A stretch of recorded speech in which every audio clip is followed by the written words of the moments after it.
Hello everybody, my name is Dr. Rick Carroll. I'm Program Director at Georgia School of Orthodontics. We're going to continue our little series on a Class 3 surgical correction involving both maxillary and mandibular osteotomies with some pre- and post-surgical orthodontics. From one of our previous sessions, we talked about advancing the maxilla forward about 5 to 6 millimeters and reducing the mandible about the same amount, pretty much an equal split. We've already decompensated the incisors when we made these predictions. And now what I'm going to do in this series is to walk you through the pre-surgical orthodontics up to the time of surgery. And then we already have the availability of watching the 3D treatment plan.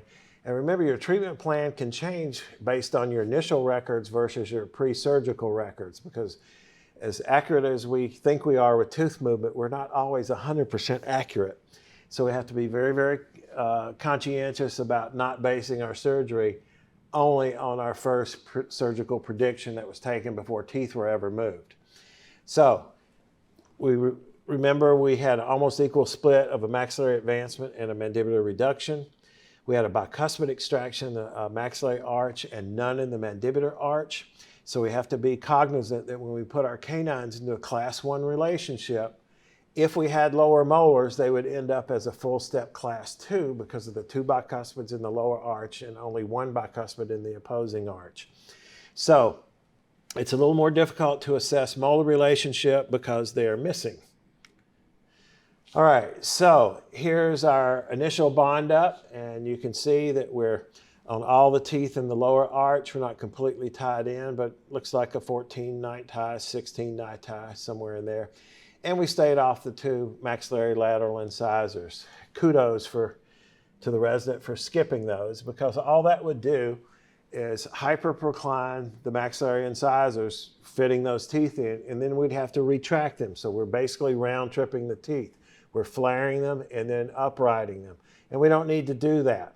So what we need to do orthodontically is to distalize the canines first, get adequate space, then go back in and pick up our maxillary lateral incisors. The mandibular arch, a dental student could treat that if they could get the brackets in the right place. You just line the arch up and you're off to the races. Obviously, we got to upright this tip lower second molar on the lower left, but pretty easy treatment. Okay, so now you see we've advanced to a little thicker wire. I don't have a Ceph on this. I suspect there's probably been some maxillary incisor proclination as a result of having the coil springs there. A way to get around that is to ligate all of these posterior teeth together back here,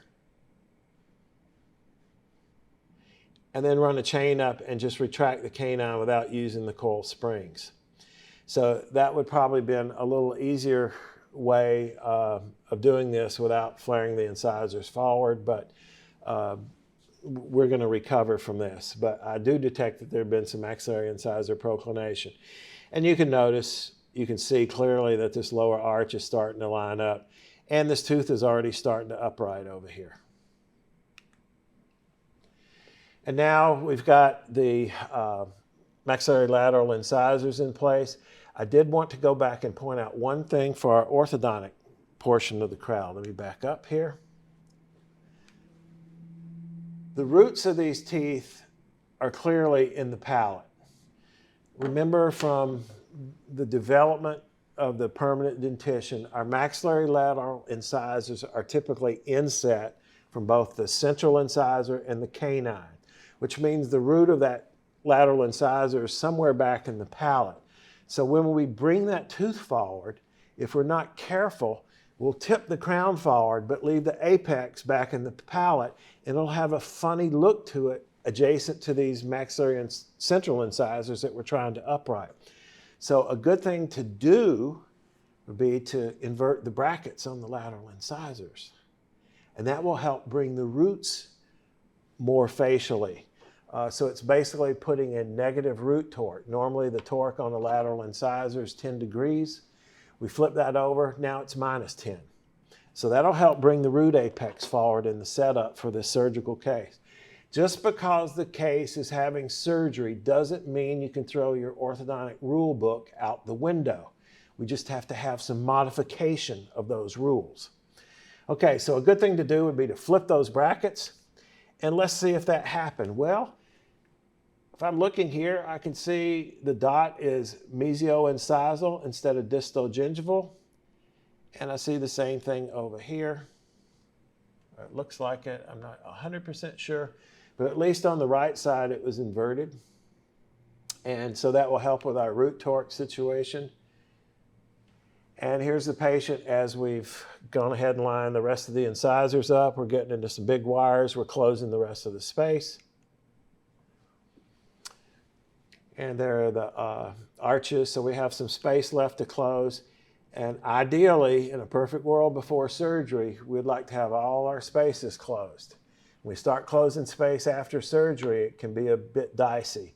One little way to get around that is if you retract your canines, just like you would in an extraction case, you can leave your 4 incisors a little bit out from the rest of the crowd, if you will, and then you can close that. And if you're worried about anchorage at the time of surgery, you can have the surgeon put some tabs in so that you have skeletal anchorage to retract the anterior segment.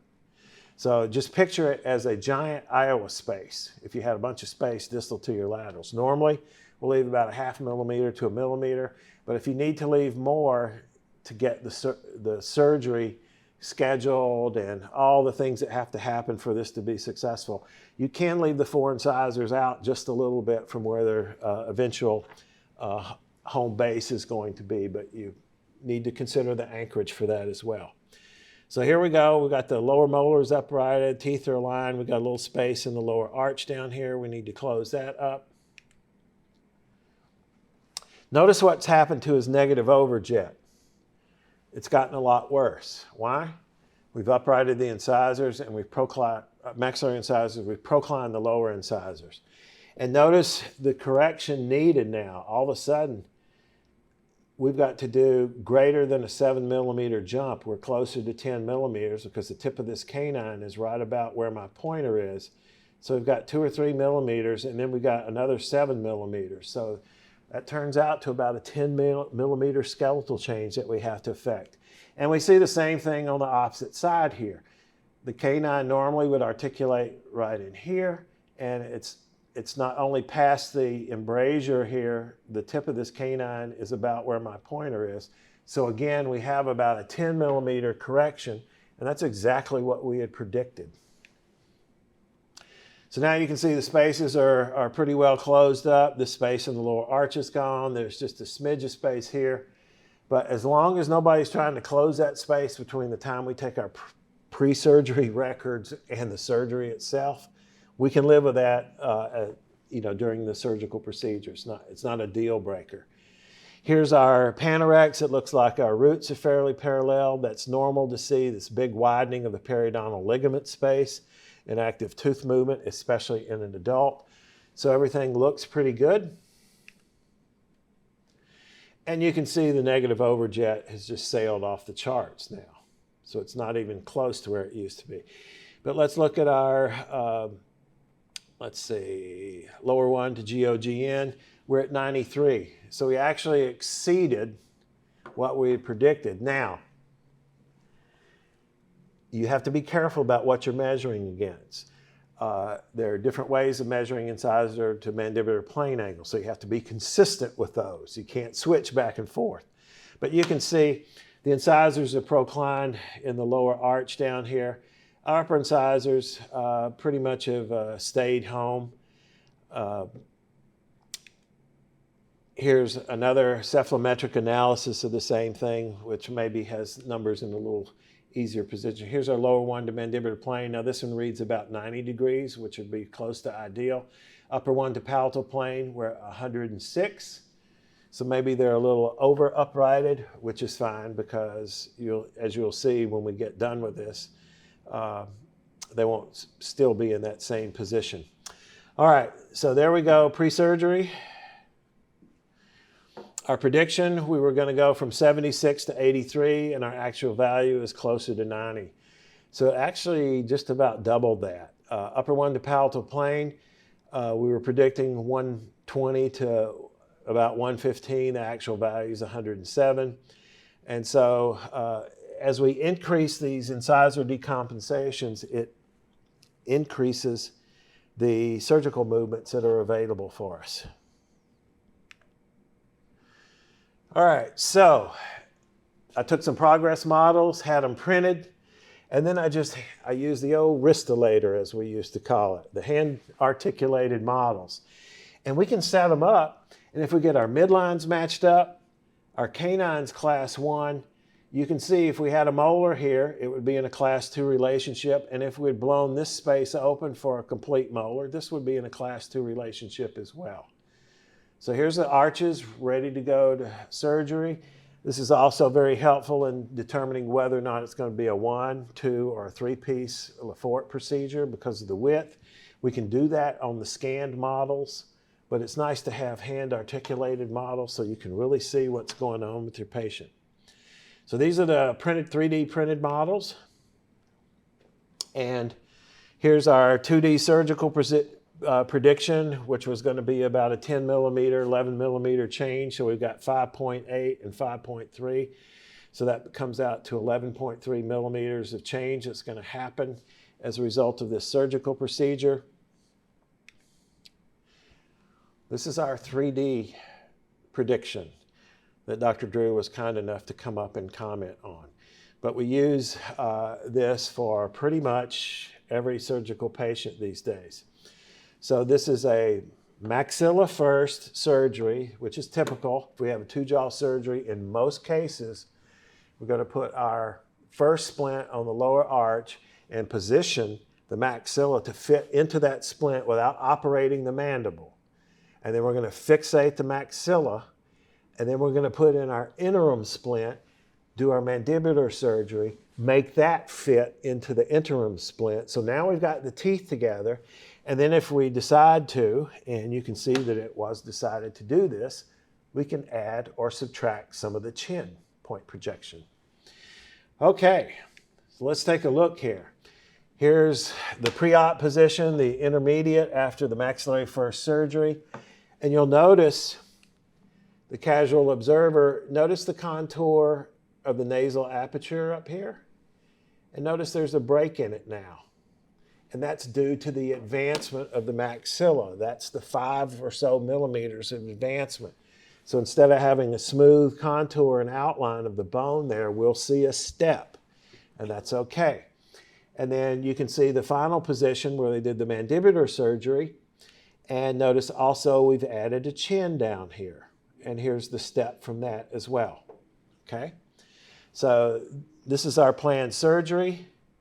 These are the models, the 3D renderings of models that were looked like they were done from PVS impressions that were scanned. We just did ours up here. We scanned with the brackets on, and we didn't have to use any impression material. But here's the articulated models that the surgery group was able to come up with.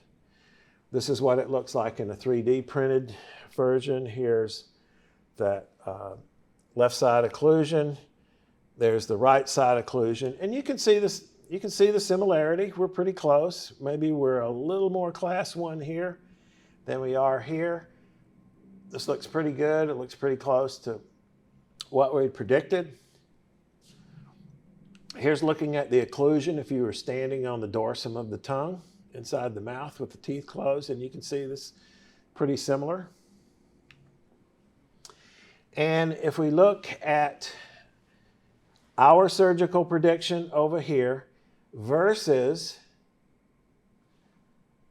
the 3D surgical prediction, we talked about a 5.3 millimeter bilateral sagittal split reduction. They come out with a 5.6 millimeter. What's 3/10 of a millimeter between friends, unless you're in operative dentistry? It's pretty small. And then if we look, and I'm going to use the incisor midpoint because there's one other mitigating circumstance here. I'm using the upper incisor midpoint to reflect this 5 millimeter anterior movement, and here's our 5.8 millimeter movement here. So both predictions were within a millimeter of what the 3D surgical prediction was. Now, if we look up here at A point, and this is a little caveat, you see it only moved 2.6 millimeters anterior, but the teeth moved more than that. What happened? Well, in this patient, the occlusal plane rotated counterclockwise. He was steep, so we wanted to flatten the occlusal plane. And when that happens, the maxilla rotates a little bit around A point.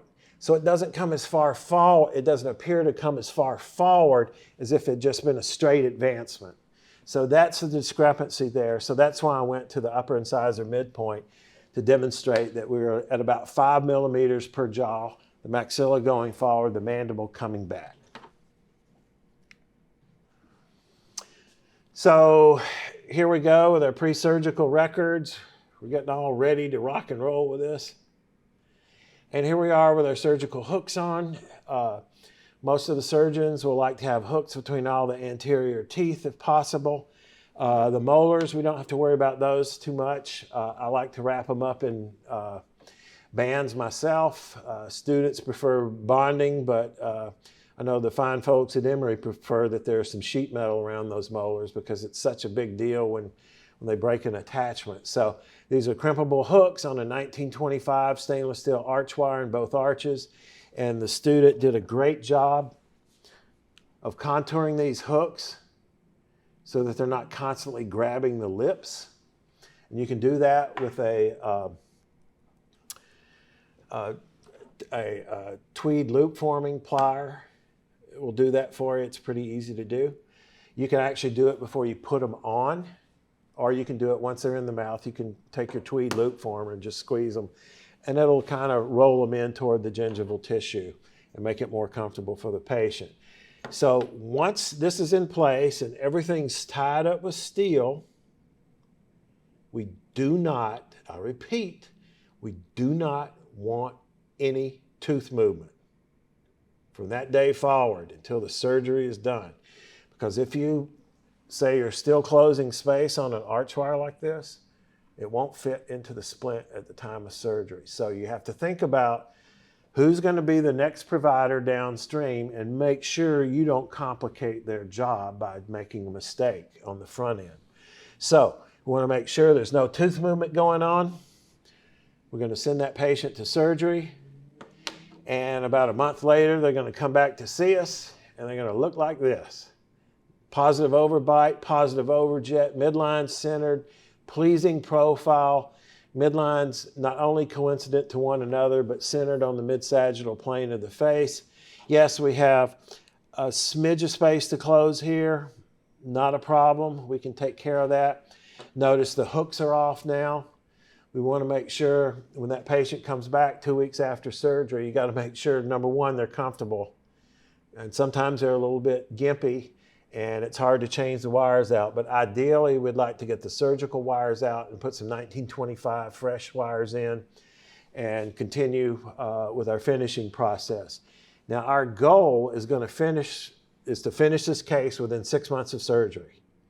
Patients, once they've had the surgery, guess what? They're with you. They're done with you. They're looking to get out of their appliances and get on with the rest of their life because this has preoccupied their being for the previous year and a half or so. So Sherrod was really happy, as you can see. He's got a nice, pleasing, broad smile, even with extractions. We didn't dish his face in. We didn't magnify his buccal corridors. Everything looks good. Here's the upper and lower arches, and you can see there's a little bit of space left to close here. Not a big deal. We can do that. We're going to wear the appropriate elastics. Here he was with some triangular settling elastics, and usually I'll have them do a cycle or two of these to help cinch down the occlusion a little bit. Patients are happy to wear them. And we left him in a big lower arch because we had this unsupported span of wire, but oftentimes with surgical cases, I'll change that 1925 stainless steel either to kind of a big NiTi, like an 18 or a 20 NiTi, or maybe a 1622 NiTi. or a smaller gauge TMA, but something that's a little more flexible than stainless steel that allows those teeth to close together with the rubber band wear. So there's the two arches. Here's all his plating in place, and you can see where he had his genioplasty down here. So the genioplasty does two things. We removed his chin back, we moved his jaw back, and his chin went with it, so we can put his chin back out just a little bit with that advancement genioplasty. The other thing that happened, and it's almost negligible, but sometimes not so much, when you do an advancement genioplasty, you diminish the lower facial height a little bit because it slides up on the cut. And so he was long in the lower face. This helps to restore some facial proportionality. But this is a far cry from the days when I was involved in all this at UAB, and you can see the cuts in the lower arch and how the plates go over them. And here was Sherrod the day he was debonded. So, and this all happened during COVID, so the treatment went long. I'm going to spot you that much. On the other hand, I think it was the best we could do under this pandemic that we had to endure. So a nice class 1 canine, and you can envision if he had first molars in the lower arch, they'd be full step class 2. He can have a prosthesis made. Probably fixed bridge would be ideal over here, and maybe an implant over here if that bone's regenerated. There are the two arches. And you can see how if we move this chin down and back, it would increase his vertical dimension a little bit. So here's his advancement genioplasty here. Where did this all shake out? Well, it looks like it shook out. Upper incisors ended up about where they were to start with. Our lower incisors ended up at about 88 when we closed that space. So we're within the ballpark there. We wanted to be in the high 80s, low 90s. That looks pretty good. Our maxillary incisors look pretty good. The roots look like they're pretty well centered between the cortical plates here of the alveolar process in the anterior maxilla. And obviously this hasn't had time to heal. You can see the step in the fixation device in the plate. Here's a difference in his profile.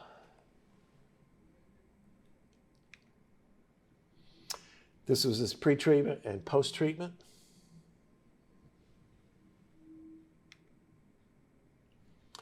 Here's the upper and lower arches, pre and post-treatment. And again, you can see we took out a bicuspid with a fairly big composite, class 2 composite restoration, took out the other first bi.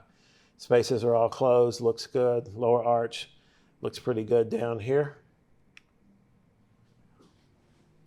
You can see that we uprighted this molar some. We've increased this space. This isn't a whole molar space, but you could put a bicuspid ponic in there that would serve quite nicely with a fixed bridge.